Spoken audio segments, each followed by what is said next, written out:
الحمدللہ رب العالمین والصلاة والسلام علی سید الانبیاء والمرسلین اما بعد۔ میرے محترم بھائیوں اور بہنوں، آج میں آپ کے سامنے رمضان المبارک کے حوالے سے ایک عظیم حدیث مبارکہ پر بات کرنا چاہتا ہوں جو ہمیں رمضان کی قدر و قیمت سمجھاتی ہے۔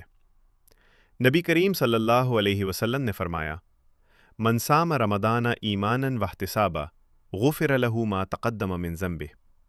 ترجمہ: جو شخص ایمان کے ساتھ اور ثواب کی نیت سے رمضان کے روزے رکھے، اس کے پچھلے گناہ معاف کر دیے جاتے ہیں۔ ایک ایمان کے ساتھ روزہ رکھنے کا مطلب، ایمان کے ساتھ روزہ رکھنے کا مطلب کیا ہے؟ یہ کہ ہمیں پورا یقین ہو کہ یہ حکم اللہ کی طرف سے ہے اور اس میں ہمارے لیے خیر ہی خیر ہے۔ جب ہم سحری میں اٹھتے ہیں، نیند قربان کرتے ہیں، گرمی میں پیاس برداشت کرتے ہیں، تو یہ صرف رسم نہیں بلکہ اللہ پر ایمان کی عملی تصویر ہے۔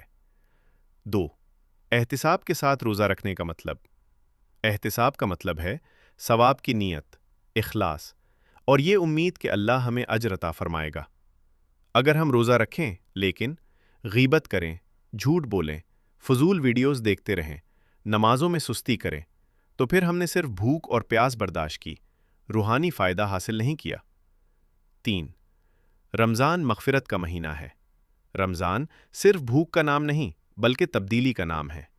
ایک اور حدیث میں نبی صلی اللہ علیہ وسلم نے فرمایا، جب رمضان آتا ہے تو جنت کے دروازے کھول دیے جاتے ہیں، جہنم کے دروازے بند کر دیے جاتے ہیں اور شیاطین کو جکڑ دیا جاتا ہے۔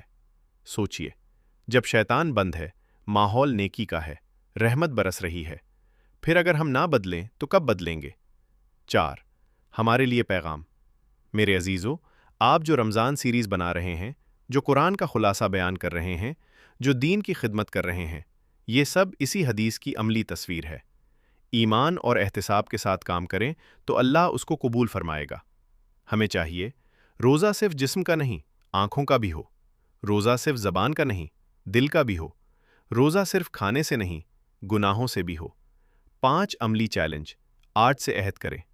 5 نماز باجماعت، روزانہ کم از کم 1 پارہ قرآن، کسی ایک بری عادت کو چھوڑنا، کسی ایک ضرورت مند کی مدد کرنا۔ اختتامیہ: اللہ تعالی ہمیں ایمان اور احتساب کے ساتھ روزے رکھنے کی توفیق عطا فرمائے، ہمارے پچھلے گناہوں کو معاف فرمائے اور اس رمضان کو ہماری زندگی کا بہترین رمضان بنا دے۔ وآخر دعوانا ان الحمد للہ رب العالمین۔